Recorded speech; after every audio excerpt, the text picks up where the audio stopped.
Welcome to the Alcohol Tipping Point podcast. I'm your host, Deb Maisner. I'm a registered nurse, health coach, and alcohol-free badass. I have found that there's more than one way to address drinking. If you've ever asked yourself if drinking is taking more than it's giving, or if you've found that you're drinking more than usual, you may have reached your own alcohol tipping point. The Alcohol Tipping Point is a podcast for you to find tips, tools, and thoughts to change your drinking. Whether you're ready to quit forever or a week, this is the place for you. You are not stuck and you can change. Let's get started.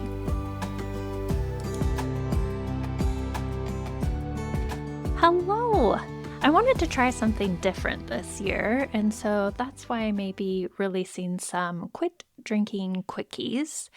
They will just be short bonus episodes that just cover an aspect about drinking that can help you out and maybe have a tool or some inspiration or just something. So I'm calling them Quit Drinking Quickies because we all have time for a quickie, right?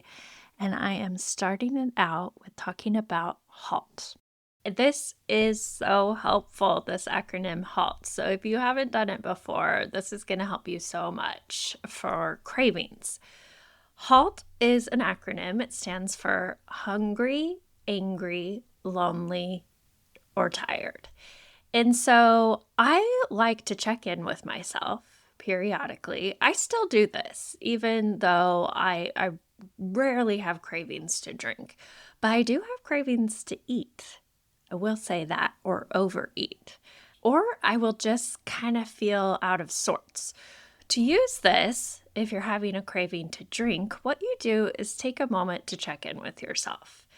And you ask yourself about the 4 things of HALT: hungry, angry, lonely, tired.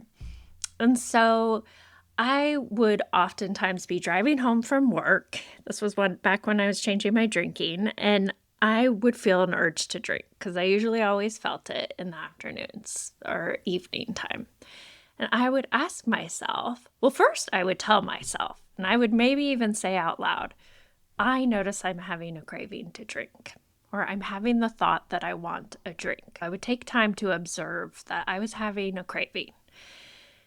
And then I would ask myself, okay, Deb, are you feeling hungry? Yeah, usually I was hungry in the afternoon. If you're hungry, try to eat something. And a lot of people are just feeling low blood sugar, and low blood sugar can feel like a craving. You know, you've heard hangry. That's hungry. That's hunger. Sometimes it's helpful. I even tell people, like, have a snack at 3 o'clock or 4 o'clock. I don't care what you eat. You can make it healthy. Have some protein, have a granola bar, whatever. But try to eat something in the late afternoon because that is usually when people's blood sugars drop and you start to feel hungry and you start to feel agitated and irritated. And you still have all this time until dinner. Try to eat something in the late afternoon or have something in your car. You have a snack on your way home from work, or when you get home, have a snack. Have that late afternoon snack, or even shift your dinner time to earlier. That can be really helpful for people too. Definitely address your hunger. That is so important. It's actually one of my number 1 tips when you are changing your drinking is to just eat. All right, the A in HALT stands for angry. I also think it could stand for anxious or agitated. Again, ask yourself, are you feeling angry? Are you agitated? Are you anxious? And if so, address that. Maybe that would involve just taking a few deep breaths. Just acknowledging, like, hey, I'm feeling really agitated right now. Where is that coming from? Get curious about it.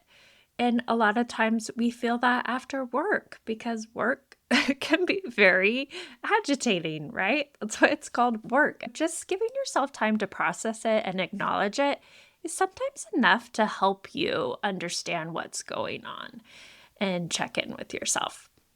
Now, the A in HALT stands for lonely. A lot of people drink because they're feeling lonely.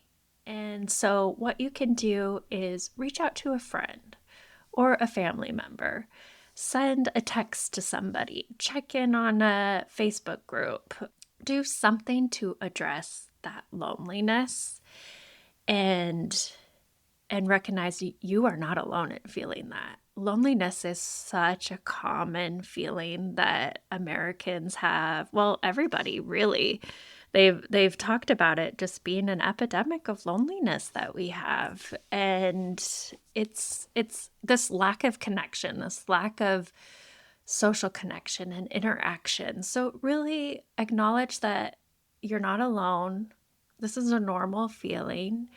And then do something about it. Do something about it. Okay, last letter in the HALT acronym is T, and that stands for tired. A lot of the times we're just tired. Oftentimes we can't just take a nap, although I do love naps, love my naps. But one thing you can do that's just as effective as a nap is actually taking a 10-minute walk. That it sounds counterintuitive because it's like, dude, I'm tired, but take a walk and that can re-energize you. Or take a rest, or just recognize like, okay, I'm feeling tired. And that's where this craving is coming from. So again, using that HALT acronym, making sure that you also don't get to those states, that you address those states of hunger, angry, lonely, tiredness, that you're really working on those throughout the day so that you don't make your cravings worse later on. So I hope that this HALT acronym is helpful for you and that you enjoyed this Quit Drinking Quickie. Thank you so much for listening to this episode of the Alcohol Tipping Point podcast. Please share and review the show so you can help other people too. I want you to know I'm always here for you, so please reach out and talk to me on Instagram at Alcohol Tipping Point and check out my website, alcoholtippingpoint.com, for free resources and help. No matter where you are on your drinking journey, I want to encourage you to just keep practicing, keep going. I promise you are not alone and you are worth it. Every day you practice not drinking is a day you can learn from. I hope you can use these tips we talked about for the rest of your week, and until then, talk to you next time.